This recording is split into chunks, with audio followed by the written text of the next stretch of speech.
नमस्कार, आप देख रहे हैं द ईपीएफओ गुरु, श्रमिकों और देशभक्तों और देशभक्त पेंशनरों।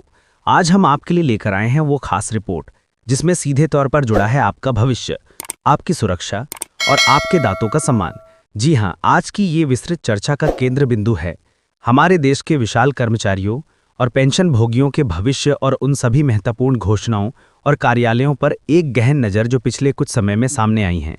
दोस्तों, इस देश की नींव है उन लाखों हाथों की मेहनत जो अपना योगदान देते हैं। उनके जवानी इसी देश के प्रगति में लगी हुई है और बुढ़ापे में उनकी एकमात्र पहचान एक सम्मान और सुरक्षित पेंशन है। ये सिर्फ एक मासिक राशि नहीं बल्कि उनके कठिन परिश्रम और निष्ठा का प्रतीक है। किसी भी सरकार के लिए किसी भी अन्य पेंशन व्यवस्था का सर्वोच्च स्थान होना चाहिए। ये सुनिश्चित करना है कि हमारे वृद्ध नागरिकों के पास पुराने साल के डर और तनाव के बजाय शांति और सुरक्षा है। ये हम सभी का नैतिक धर्म है। अब आज हम जिस मुख्य विषय पर गहराई से जुड़ेंगे वो है कर्मचारी पेंशन योजना और रेलवे आयोग वेतन से संबंधित विकास। पिछले कुछ दिनों में जो कुछ हुआ वो पूरे देश के लाखों कर्मचारियों और पेंशनरों के अपहरण पर एक नई आशा की किरण जगा दी है। एक ऐसी आशा जो सदियों से है, राक्षसी असुरता औरों के जंगलों को चीरती हुई नजर आ रही है। लंबे इंतजार के बाद अब समय आ रहा है जब एक ठोस फैसला सामने आएगा। सबसे पहले हम सबसे महत्वपूर्ण प्रश्न से शुरू करते हैं जिसका उत्तर पूरा देश बेसब्री से लेना था। उन्होंने रसल वेतन आयोग के कार्यान्वयन की तारीख का सवाल किया है। भ्रम की स्थिति और तरह तरह के अफवाहों के बीच देश के केंद्रीय मंत्री ने राष्ट्रीय मीडिया के सामने साफ और स्पष्ट शब्दों में अपनी बात रखी। एक पत्रकार के सीधे सवाल के जवाब में मंत्री जी ने स्पष्ट कहा कि 8वां वेतन आयोग समय पर ही लागू होगा और इसका लाभ 1 जनवरी 26 से ही शुरू होगा। उन्होंने ये भी साफ कर दिया है कि ना तो इस तारीख को आगे पीछे करने की कोई योजना है और ना ही कर्मचारियों या पेंशनरों को किसी प्रकार की आर्थिक चिंता करने की जरूरत है। इस एक बयान में कहा गया है कि लंबे समय से चली आ रही सारी कमजोरियों पर विराम लगा दिया गया है। लेकिन दर्शकों का असली मामला तो अब शुरू होता है। जैसे ही पत्रकार ने अगला प्रश्न पूछा कि सॉसेज आयोग में अब तक कितनी प्रगति हुई है और परिजनों की वित्रता पर चर्चा चल रही है, टैब के सामने आई एक लंबी सूची में सभी का ध्यान खींचा गया है। मंत्री जी ने न केवल विभिन्न स्टाफ कर्मियों द्वारा डेक किए गए मुख्य नदियों को स्वीकार किया बल्कि इसे भी स्वीकारा कि इनमें से अनेक मांगें पूरी तरह तर्कसंगत हैं और इन पर गठित समिति बेहद गंभीरता से काम कर रही है। इन्हीं मांगों के बीच छिपे हैं वो 5 बड़े और महत्वपूर्ण संकेत जो भविष्य के वेतन और पेंशन के ढांचे को मौलिक रूप से बदल सकते हैं। आइए इन पर एक एक करके विस्तार से चर्चा करते हैं। पहला और बेहद महत्वपूर्ण संकेत है कम्यूटेशन रिकवरी अवधि में संभावित कमी का। वर्तमान व्यवस्था के अनुसार जब कोई पेंशनर अपनी पेंशन का एक हिस्सा कम्यूटेशन के रूप में लेता है तो उसकी मासिक पेंशन से 15 सालों तक एक निश्चित राशि काटकर वसूली की जाती है। ये अवधि कई बुजुर्ग पेंशनरों के लिए एक आर्थिक बोझ बन जाती है क्योंकि उम्र बढ़ने के साथ स्वास्थ्य और अन्य खर्चे बढ़ते जाते हैं और पेंशन का एक बड़ा हिस्सा पहले से ही इस रिकवरी के चलते कम हो जाता है। अब 8वें वेतन आयोग में इस अवधि पर पुनर्विचार किया जा रहा है। संभावना जताई जा रही है कि इस 15 वर्ष की अवधि को घटाकर 11 या 12 वर्ष तक लाया जा सकता है। सोचिए 3 से 4 साल तक पेंशन पर से ये अतिरिक्त कटौती का बोझ हट जाना कितने परिवारों के लिए एक बड़ी राहत का सबब बनेगा। ये कदम पेंशनरों की मासिक आय में वास्तविक वृद्धि जैसा होगा। दूसरा संकेत जो सीधे तौर पर न्याय और समानता के सिद्धांत से जुड़ा हुआ है वो है पेंशन पर कर मुक्ति की मांग। वर्षों से ये सवाल उठता रहा है कि जब देश के सांसदों और विधायकों के पेंशन पर कोई कर नहीं लगता तो उसी मातृभूमि की सेवा में अपना जीवन लगा देने वाले एक सामान्य कर्मचारी को अपने बुजुर्ग अवस्था में पेंशन पर कर क्यों देना पड़ता है।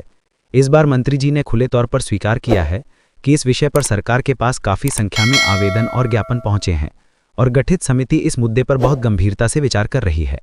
पहली बार किसी केंद्रीय मंत्री ने इतने स्पष्ट और सकारात्मक संकेत दिए हैं जिससे ये उम्मीद और मजबूत हुई है कि आने वाले समय में पेंशन को करमुक्त करने की दिशा में एक ऐतिहासिक निर्णय लिया जा सकता है। ये केवल आर्थिक राहत नहीं बल्कि सम्मान का प्रश्न है। तीसरा महत्वपूर्ण मुद्दा है निश्चित चिकित्सा भत्ता यानी फिक्स्ड मेडिकल अलाउंस में भारी वृद्धि की संभावना। वर्तमान में अधिकांश पेंशनरों को प्रति माह केवल लगभग 1000 रुपये का चिकित्सा भत्ता मिलता है। आज के दौर में जहां दवाइयों की कीमतें आसमान छू रही हैं और एक साधारण डॉक्टर की फीस भी कई 100 रुपये से शुरू होती है, ये राशि प्रतीकात्मक मात्र रह जाती है। निजी अस्पतालों के खर्चे तो अक्सर पूरी पेंशन से भी अधिक हो जाते हैं। कर्मचारी संगठन लंबे समय से इस भत्ते को बढ़ाकर 5000 रुपये प्रति माह या उससे अधिक करने की मांग कर रहे हैं। खुशी की बात यह है कि मंत्री जी ने इस मांग को पूरी तरह तर्कसंगत माना है और कहा है कि समिति इस पर गहन विचार कर रही है। अगर ये भत्ता वास्तव में 5000 रुपये या उससे अधिक कर दिया जाता है तो ये पेंशनरों के लिए केवल एक अतिरिक्त राशि नहीं बल्कि एक जीवन रक्षक सहारा साबित होगा जो उनके स्वास्थ्य का एक बड़ा बोझ उतार देगा।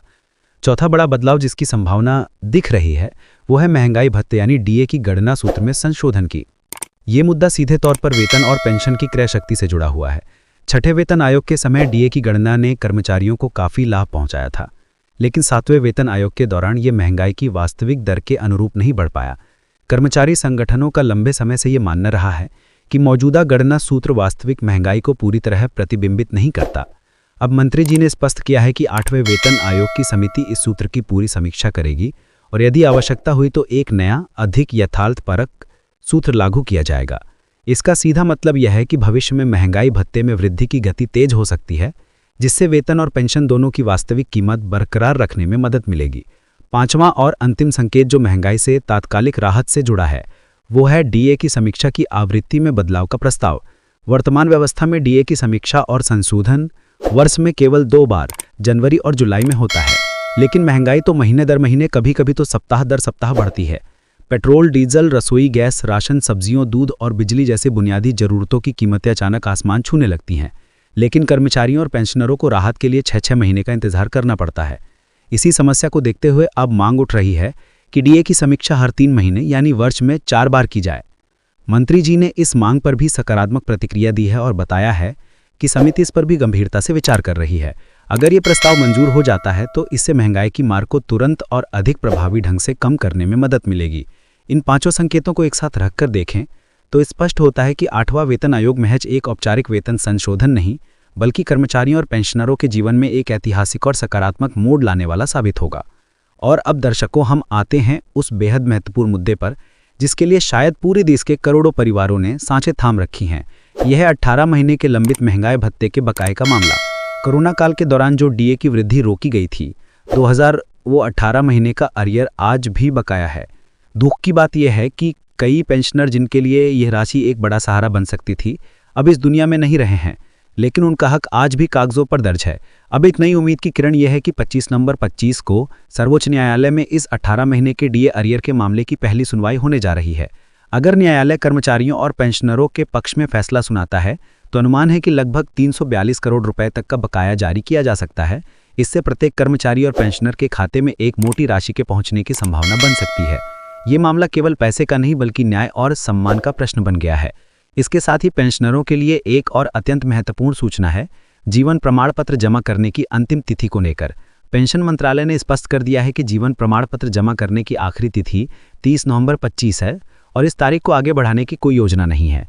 जो पेंशनर इस तारीख तक अपना जीवन प्रमाण पत्र जमा नहीं कराएंगे उनकी पेंशन रोकी जाएगी। इसीलिए सभी पेंशनरों से अनुरोध है कि वे इस अंतिम तिथि का ध्यान रखें और समय पर यह औपचारिकता पूरी कर लें। लेकिन एक बेहद ज़रूरी चेतावनी भी इसके साथ जुड़ी हुई है। आजकल साइबर ठगों की एक नई चाल सामने आ रही है। ये लोग स्वयं को बैंक अधिकारी, पेंशन मंत्रालय के कर्मचारी या किसी सरकारी एजेंसी का प्रतिनिधि बताकर पेंशनरों को फ़ोन करते हैं। जीवन प्रमाण पत्र अपडेट करने या पेंशन सत्यापन के नाम पर वे आपसे ओटीपी मांगते हैं।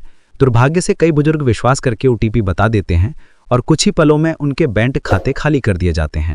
इसीलिए ये संदेश बार बार दोहराना जरूरी है। किसी भी अज्ञात कॉल पर विश्वास ना करें, किसी भी संदिग्ध लिंक पर क्लिक ना करें और सबसे महत्वपूर्ण, किसी भी हालत में अपना ओटीपी किसी को ना बताएं। आपकी पेंशन की सुरक्षा से भी ज़्यादा जरूरी है आपकी जीवन भर की कमाई की सुरक्षा। दर्शकों, जब हम इन सभी पहलुओं को एक साथ जोड़कर देखते हैं, 8वें वेतन आयोग का स्पष्ट रोड मैप, कम्यूटेशन रिकवरी अवधि में कमी की संभावना, पेंशन कर मुक्ति की दिशा में उम्मीद, चिकित्सा भत्ते में भारी बढ़ोतरी की आशा, डीए सूत्र की समीक्षा, डीए की समीक्षा आवृत्ति बढ़ाने पर विचार, 18 महीने करियर पर सर्वोच्च न्यायालय की सुनवाई और जीवन प्रमाण पत्र को लेकर सतर्कता, तो साफ तौर पर एक तस्वीर उभरती है। ये तस्वीर है बदलाव की, सकारात्मकता की और एक बेहतर भविष्य की आशा की। ये सिर्फ नीतियों और योजनाओं का मामला नहीं, ये हमारे उन करोड़ों माता पिता, दादा दादी, चाचा चाची और परिजनों के सम्मान और सुरक्षा का मामला है जिन्होंने इस देश को बनाने में अपना सब कुछ लगा दिया। उनकी शांति और सुरक्षा हमारी सामूहिक जिम्मेदारी है। आने वाले समय में जो भी निर्णय हो वो हमसे ये अपेक्षा करता है। इसी के साथ ये विस्तृत रिपोर्ट भी खत्म हो गई है। हमारी तरफ से आप सभी को नमस्कार और ये याद रखें, आपका हक, आपका सम्मान और आपका सुरक्षित भविष्य ही सबसे बड़ी सुविधा है। धन्यवाद।